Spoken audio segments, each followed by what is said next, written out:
This episode is sponsored by the Women's History Initiative at the Utah Historical Society, seeking to amplify women's stories and deepen our collective understanding of the many roles women play in history. This episode is also made possible by our Patreon supporters, Skylar Collins, Deb Potter, Eugene Lewis, Jules, Robin Brown, Mary Jones, Kim Hokinson, Janelise Cannon, Jill Harrigan, Jamie Lang, Maria Carla Sanchez, Heather McKinnon, Valerie Jacobson, Chantel Oliver, Katrina and Kristen, Caitlin McTaggart, and Lindsay Cummings. You can become a Patreon supporter for as little as $1 a month and help us create new episodes.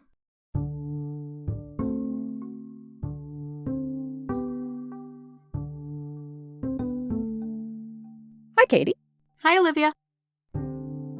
This time, we are going to do something a little differently. Okay.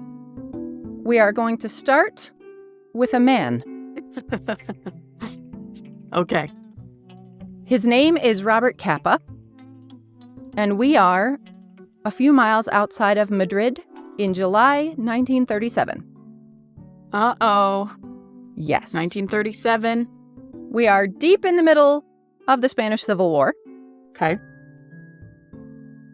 The nationalist faction has been announcing loudly to the world that they have taken the region and that they hold it completely. Everyone believes this. There's no way to prove otherwise, because there are no journalists in the area. Except Robert Capa. Robert Capa is there taking pictures of everything that's going on and sending them to newspapers and magazines, proving, this is a lie, that the Republicans still in fact hold the city and that things are not going as badly as the nationalists would have you believe. This is crucially important because this false narrative will impact the way all of Europe sees this war. And Robert Capa is the only person there to show the world the truth. There's just one problem. Robert Capa doesn't exist. Oh. A convenient cover for a woman? No! Oh. Robert Capa does not exist. Robert Capa is two people, one of whom is Gerda Taro, one of the most influential wartime photojournalists of the Spanish Civil War, and nobody's ever heard of her. Quite a few people have heard of Robert Capa. In fact, Robert Capa is widely regarded to be the greatest wartime photojournalist in the history of the world. So, it feels important to find out who this woman was. I'm Olivia Mickle. And I'm Katie Nelson. And this is What's Her Name? Fascinating women you've never heard of. To tell us who Gerda Taro is, I have brought back the wonderful Kip Wilson. Woohoo! Our guest on our episode on Sophie Scholl, author of the incredible books White Rose and The Most Dazzling Girl in Berlin, and now her new book on Gerda Taro, One Last Shot. Hello, I'm Kip Wilson, and I'm the author of 3 young adult novels in verse. My first one is called White Rose, and it was about Sophie Scholl, and we did a very interesting episode here on What's Her Name about Sophie Scholl, and that was when I got super hooked on this podcast and all the other amazing women featured here. And then my latest book is One Last Shot about Gerda Taro, a Spanish Civil War photojournalist who just captured my heart from the moment I met her. And I'm so glad to be able to share her story. This is an amazing book. I can't say enough about it. Highly, highly recommended for anyone interested in this period in history. Is it another young adult novel in poetry? It is. It is a novel in verse. Cool. Another example of Kip Wilson's ability to just get right inside a subject's mind. Gerda Taro is alive in this book. I had studied a bit about the Spanish Civil War, but I never found a way to find a person and a story to tell that would make sense for me. But I saw this Google Doodle on her birthday. So on August 1st, 2018, I saw this Google Doodle of this impish looking girl with a camera. Who is she? I want to be friends with her. Dug right into more and more and more research, as one does. I'm married to a Spaniard, and I've been going to Spain every few years for at least 20 years. And I've found the history there so compelling and so tragic, but also filled with so much passion and hope that being able to find a personal connection to it was something I was looking for. And I found that through Gerda, who also was not Spanish. I also love Spain, as you know. Was just there a few weeks ago. Returned. But I was not in any of the places that Gerda was. Well, actually, I was for 6 hours, but I didn't realize it until afterwards. Gerda Taro, born Gerda Pohorille, was born to a Jewish family in Stuttgart, Germany, 1910. They were recent immigrants from East Galicia, which is part of the Austro-Hungarian Empire. And it will become Poland after World War I.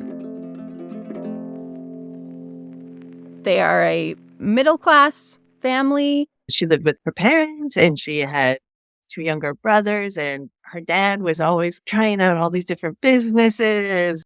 Gerda is extremely intelligent, does extremely well in school. She had an aunt and uncle who lived nearby as well, and this aunt was a bit more well-off, and she helped to finance education. She had her go to Switzerland to boarding school. She's paid for that. She, it seems, was also like a mentor, educating her how to fit in, because they were a Jewish family in Germany. The family is operating in kind of a halfway space. They are Jewish at home, but trying to blend in the world outside as much as possible for their own safety. Gerda is interested in education, in languages. She's very interested in boys. She had a really great friend, Meta. They went to boarding school together. And when they came back, that's when Gerda started to get boyfriends. And for her, that was a very fun thing.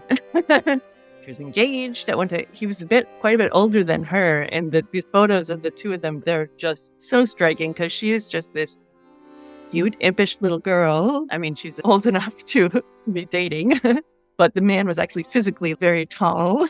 And so they were juxtaposed in such a way that it just seemed like, I don't think they're going to end up together. Spoilers, they don't. Gerda's family moves to Leipzig, which is about 300 miles away.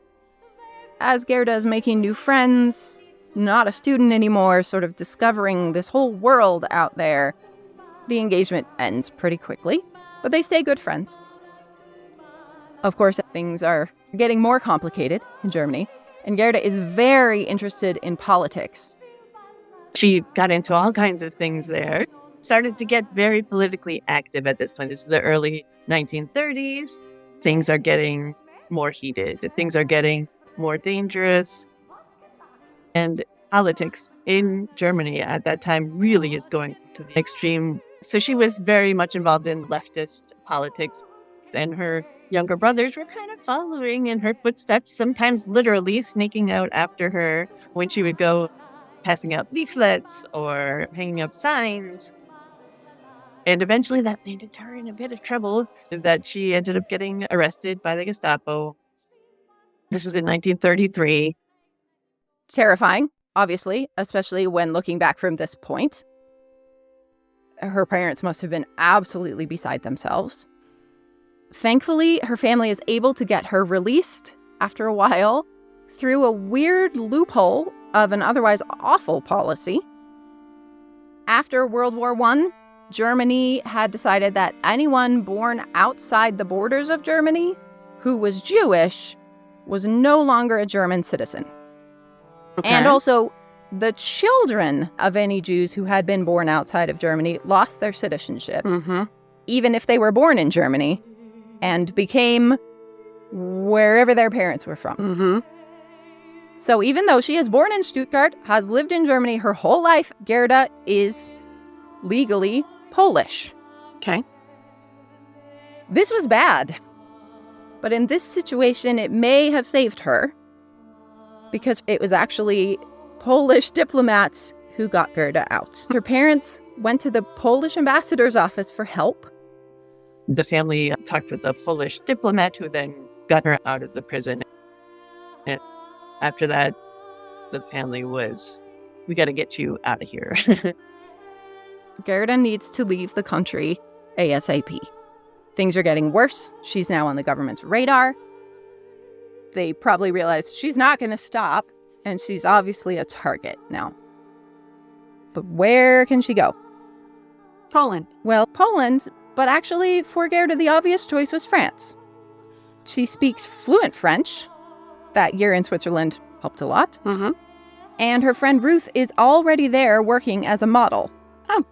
It's also better politically than all the other options. So eventually off she goes, with assurances from her parents that they and her brothers would be looking for ways to leave and would probably be following her out of the country very soon. Landing in Paris, Gerda is at an advantage over the average refugee with her language skills.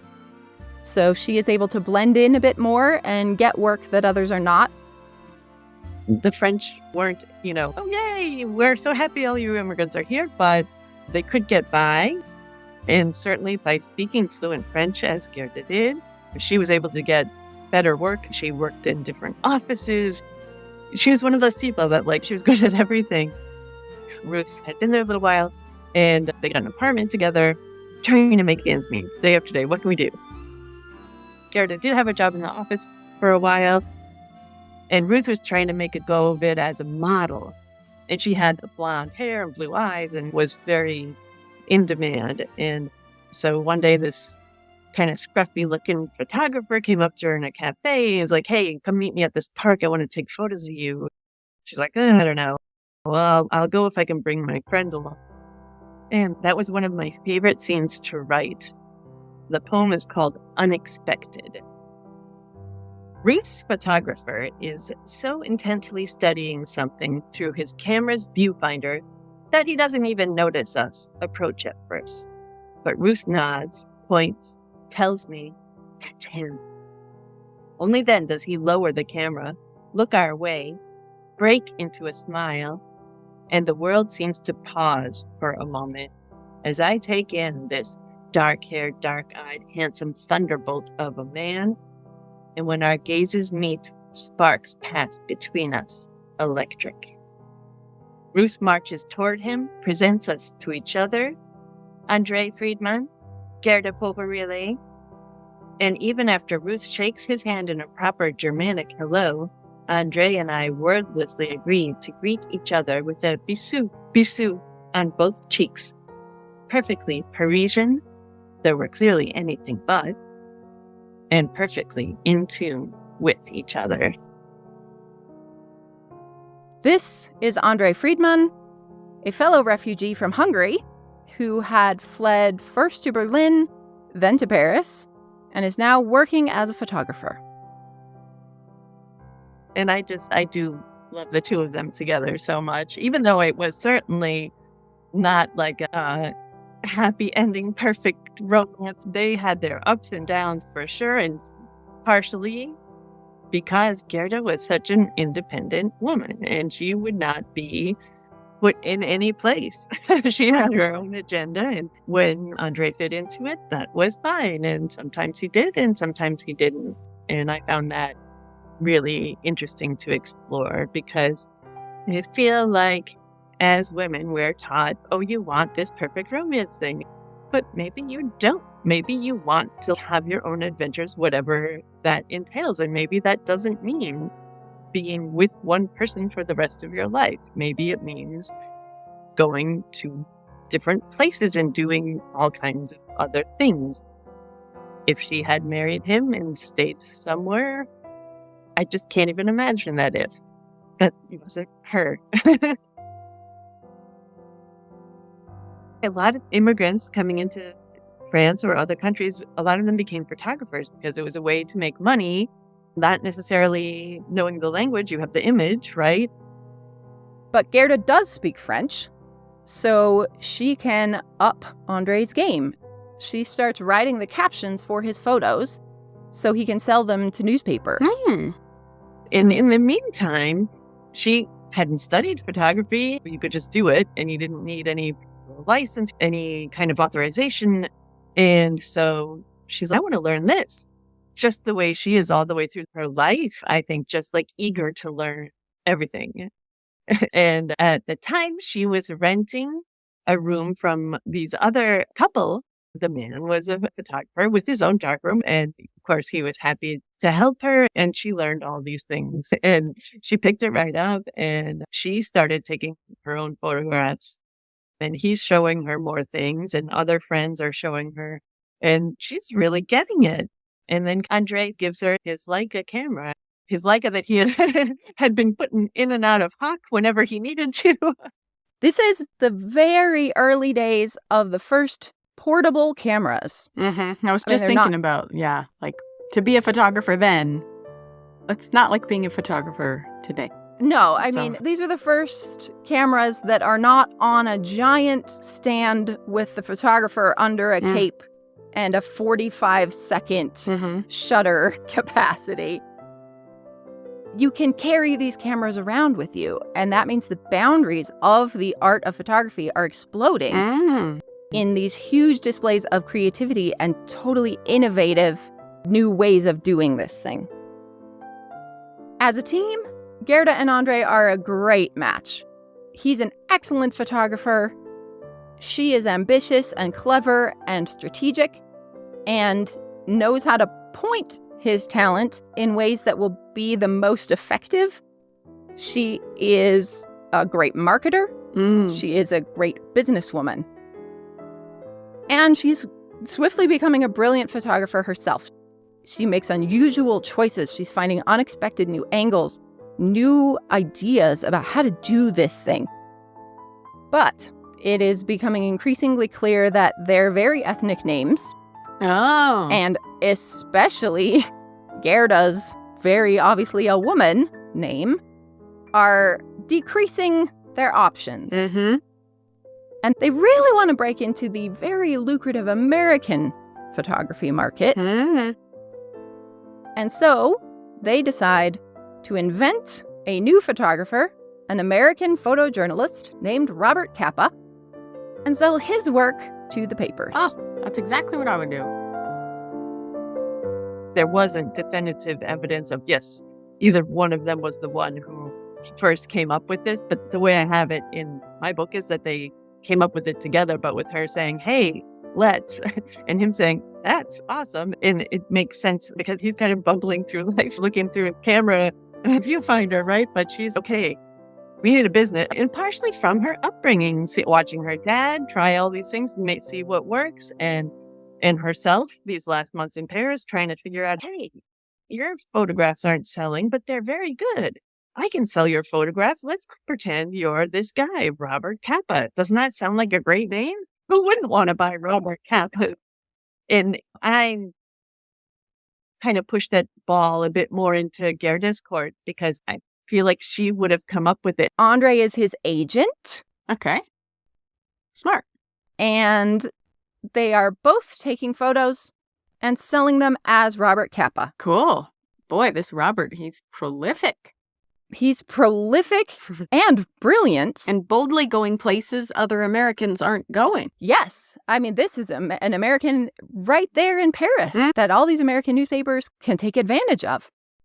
Several of the newspapers recognize, wait a minute, this is clearly the work of Andre Friedman. Wait a minute, this is clearly a photograph by Gerda Taro. Their work is recognizable enough that the secret does not last very long, at least in European circles. But what it does mean is that for these early years of Robert Capa's work, we have no idea which of them took which pictures. And they seemed perfectly content with that.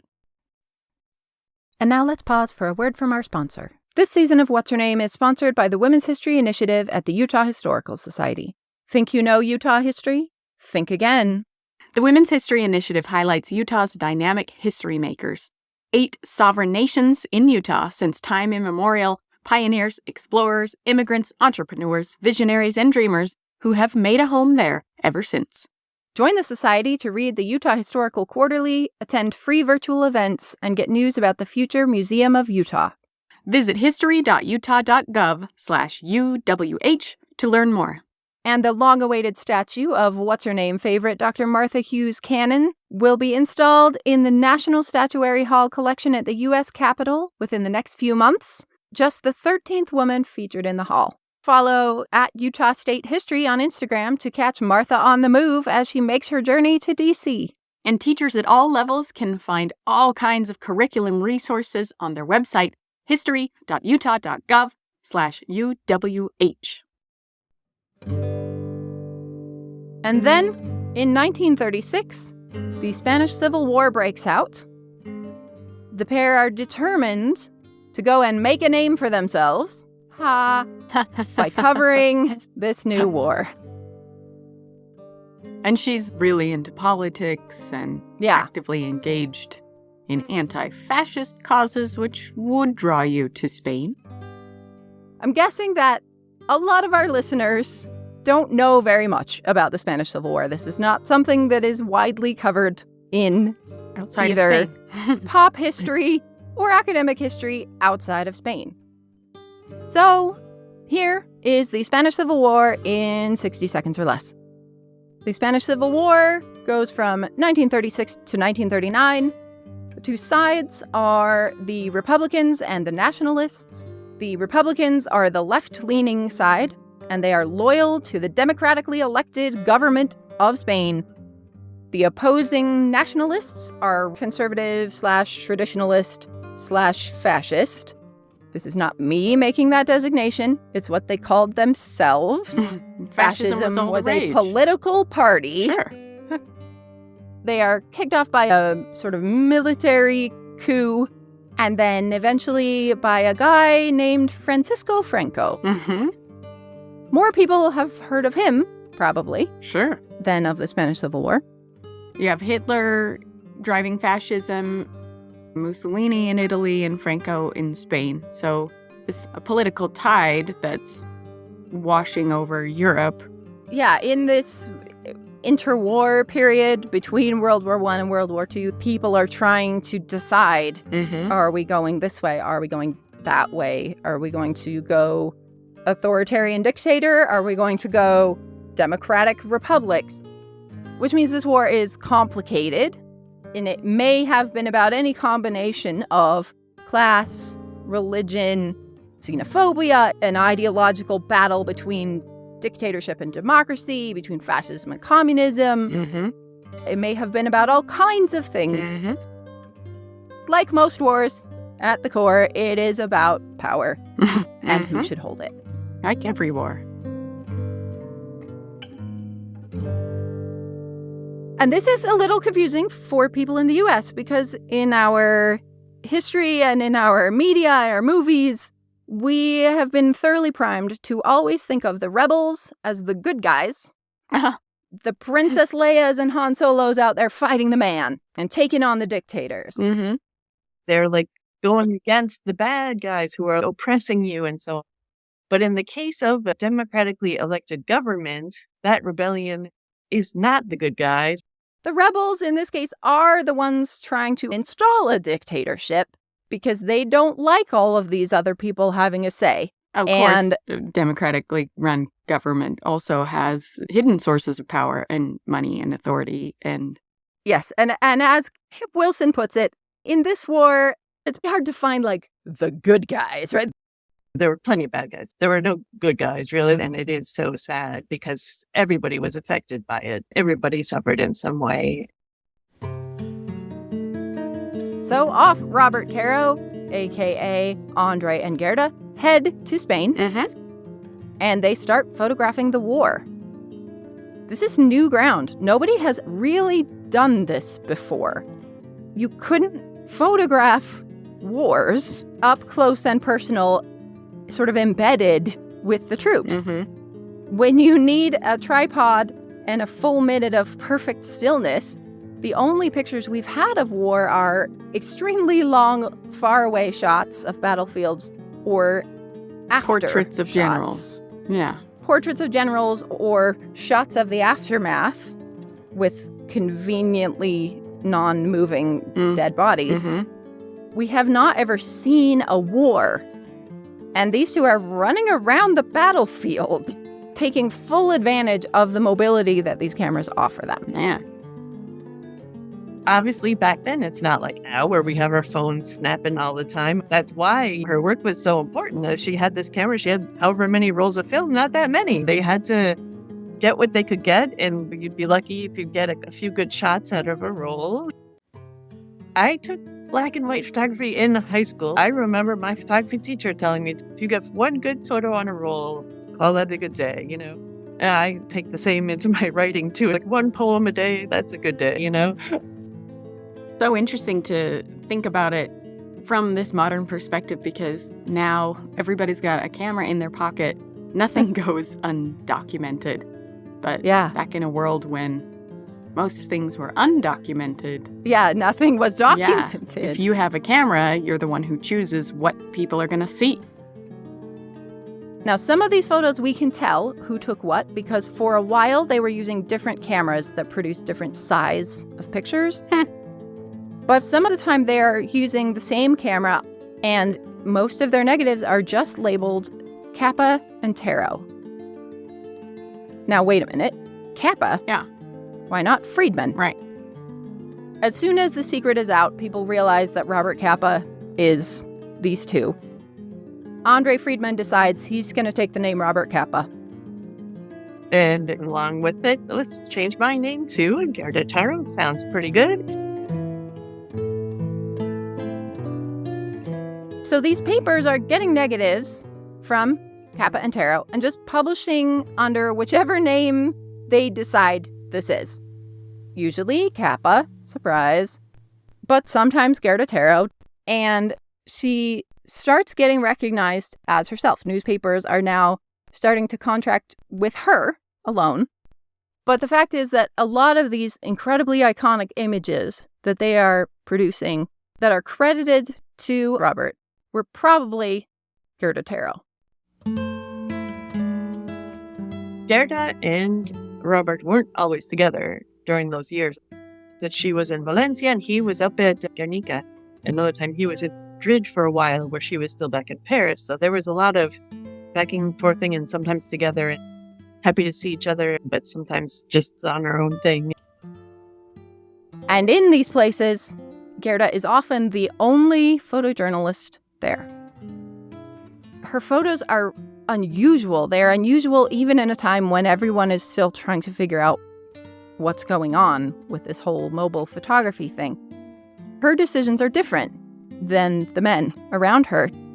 She is taking photographs of the civilians, of what's happening on the sidelines of the battle, not just the battlefield.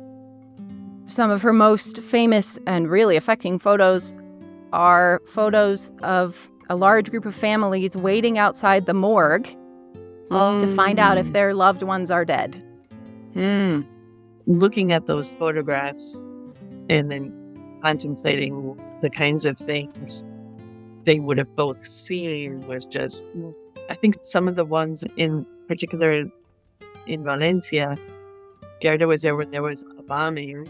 It was in this hospital, so it was the hospital upstairs and the morgue downstairs. And she went in and took photographs. It's such an intimate image and a really humanizing, shocking image. It made a huge impact in the press and the way that people were seeing this war. For the first time, they're seeing the real impact of war, not just on the battlefield, but on the people that live near the war. The morgue is now, and that building now is the public library. And I went in there last summer, and it's just so eerie. This is where like all the wounded were, and also the families waiting outside the gate. And you can just imagine all these people waiting for word. And I don't want to make it sound like she's only doing the softer side of things. Human interest stories. She is getting amazing war images, amazing battle images, as good as any of the men. We'll put as many of these photos as we can on our website and then link to some of the ones we can't. Again, the copyright issue becomes tricky when nobody knows who owns the copyright and when does it expire. But I will link to everything I can because they're incredible. Together, she and Robert take some of the most famous photos of the war, including the first image ever of a soldier in the act of dying. Oh. Nobody had seen this before. It was unsettling and hard to believe that someone could capture that. This famous photograph, his most famous photograph ever. It's called The Falling Soldier, I believe. The soldier actually getting shot and falling to his death. Was it staged? Is one question. Did Kappa actually take that photograph, or did Gerda? Anything is possible. So because I wrote a fictional story, I fictionalized what might have happened, and that's one of 20 possible things that could have happened, is that Gerda was there with him. Because this is one of the stories he did tell. I mean, he told various stories about the event, and he had his camera up and was clicking. And they came back, they had sent the rolls back to Paris, and then got to Paris, and the photograph was already in the press. It is a fantastic photograph. And Gerda quickly becomes deeply personally involved in this war. She is ideologically invested. You know, people say, what's a word that describes your philosophy, right? And my word is the same one I think Gerda would choose, which is anti-fascist. This is not academic for her. She has seen fascism up close in her own life. She has been in a fascist prison. She is watching this impact on her family in Germany, and she knows what's at stake here.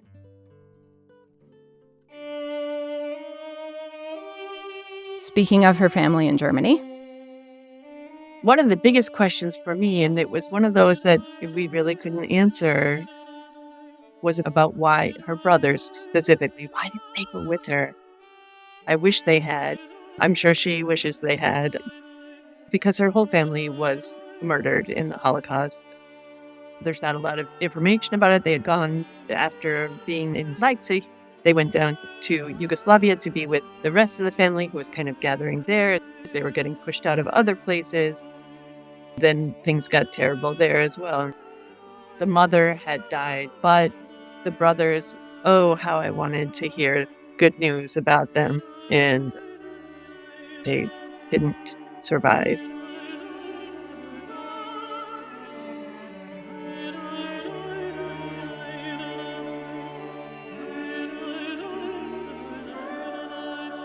she is really clearly committed to fighting fascism with her whole energy. There's no pretense of being an unbiased observer here. She is one of the gang here, embedded with the Republican cause and deeply beloved by it. Alexander Surek, who was an adjutant to a Spanish Republican general, wrote about Gerda in his memoirs. We all loved Gerda very much. She was petite, with the charm and beauty of a child.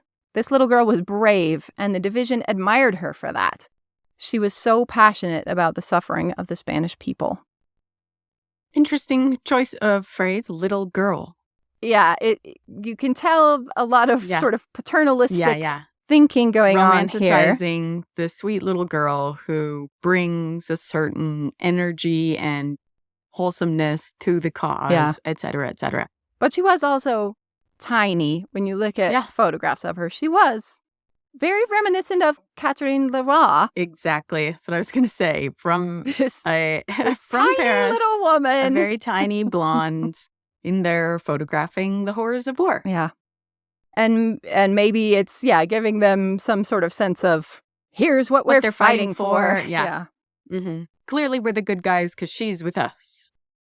But, of course, that conviction and passion and connection to the cause often placed her in danger. As biographer Jane Rogoyska says, she got too involved. She over-identified with the Republican cause. She got into this conviction that she had to bear witness, and she kept pushing. And Kappa warned her not to take so many risks. She's making what seemed to the people around her unwise choices. She is putting herself in harm's way. For example, that scene we opened with, just outside of Madrid in 1937. Franco's troops are attacking. They are inflicting heavy losses. It's becoming clear that the Republican side is going to lose. Taro is there on the front lines with the Republican soldiers, photographing as bombs are falling all around her. Planes are strafing the ground inches away from her. And General Walter was like, no, you guys get out of here. Things are going to go really bad really soon. She's like, okay, we'll go. Okay, what we got to do is move over here so he won't see us. All the while, her buddy is like, yeah, come on, all right, that's enough, right? Did you finish your role? Can we go? She absolutely refused until she had gone through all of her film.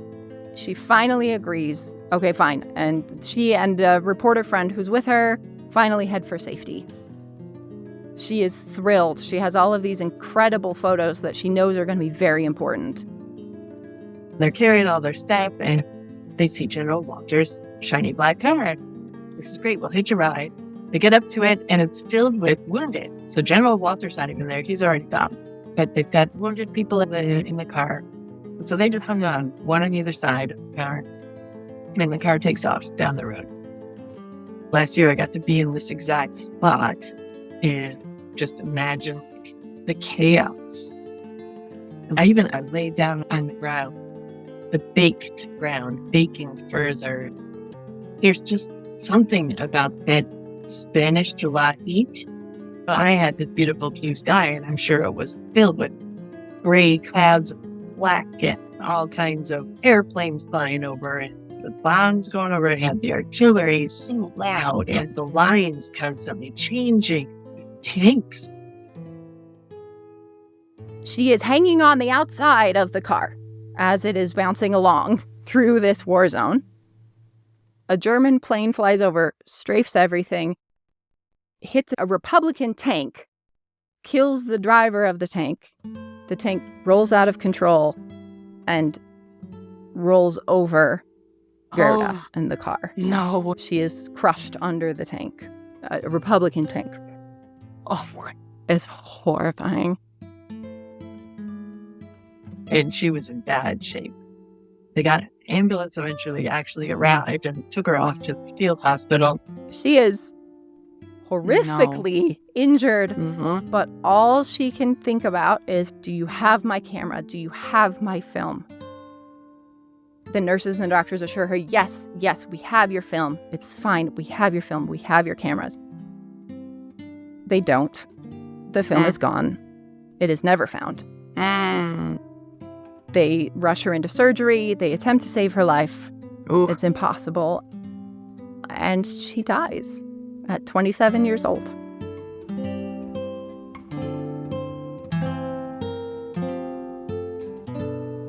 Just a few years ago, a photograph was discovered that is probably of her in the hospital, dying. The family of the doctor who treated her, who did surgery and tried to save her life, has this photo that he had always told them was of Gerda Taro.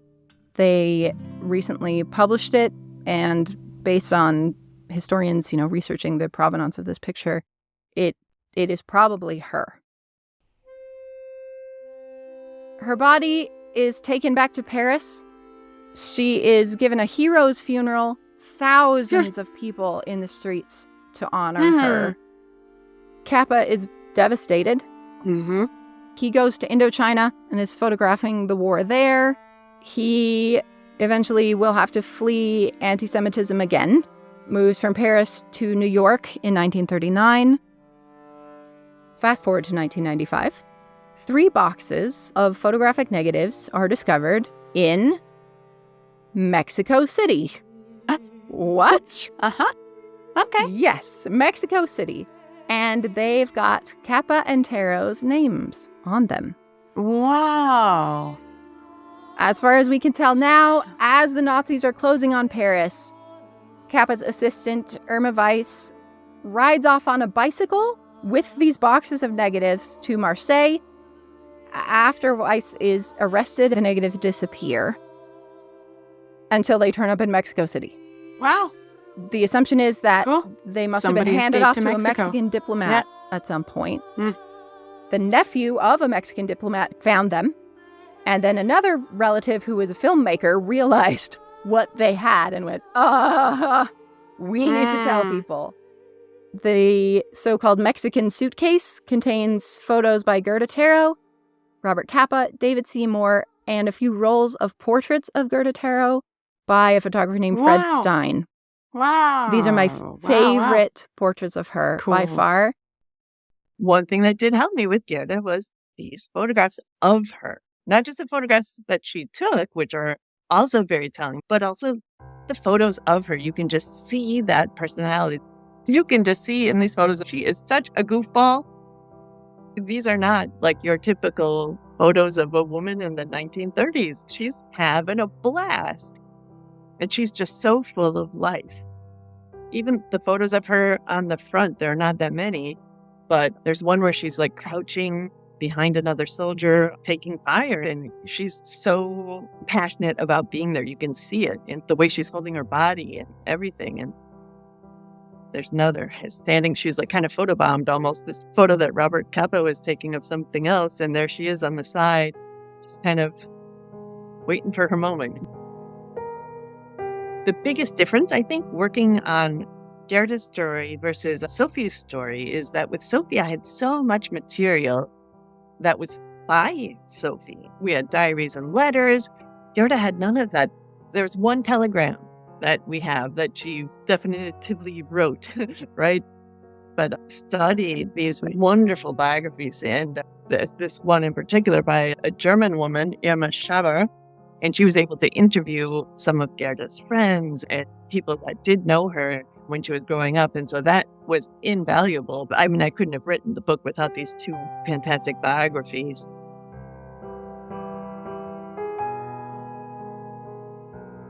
If Robert Capa is the greatest wartime photographer in history, and these photographs Robert Capa took of the Spanish Civil War are some of the most important, innovative war photos ever taken, and nobody can tell which of these photographs were taken by Andre Friedman or Gerda Taro, then Gerda Taro. She's half of the greatest. Yes, half of the greatest photojournalist of all time. What she did mattered. But now everyone, from biographers to the photography community to brilliant authors like Kip Wilson, are bringing her story back, reinstalling her in full Technicolor. And I am so grateful that I've gotten to meet her. Yeah. Snapshot. I hold everyone I love in my heart. My parents, Oscar, Carl, Meta, Peter, Ruth, Georg, Maria, Ted, Robert. Floating, eyes closed, but photographs flash through the viewfinder in my mind. Aperture closing now. Signs that even once I'm gone, a part of me might remain.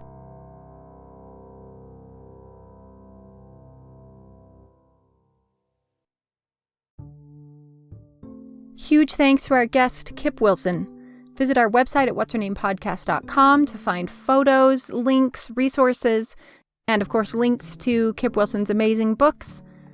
There you can also become a Patreon supporter and help us create new episodes of the podcast. You can also follow us on Instagram, Twitter, and Facebook, where we post lots of photos each week. Music for this episode was provided by Trialogo, the Mini Vandals, Sir Cubworth, Doug Maxwell, Aaron Kenny, Daniel Foster Smith, and Esther Abrami. Our interns are Katie Boucher and Kennedy Just. What's Her Name is produced by Olivia Mickle and Katie Nelson, and this episode was edited by Olivia Mickle.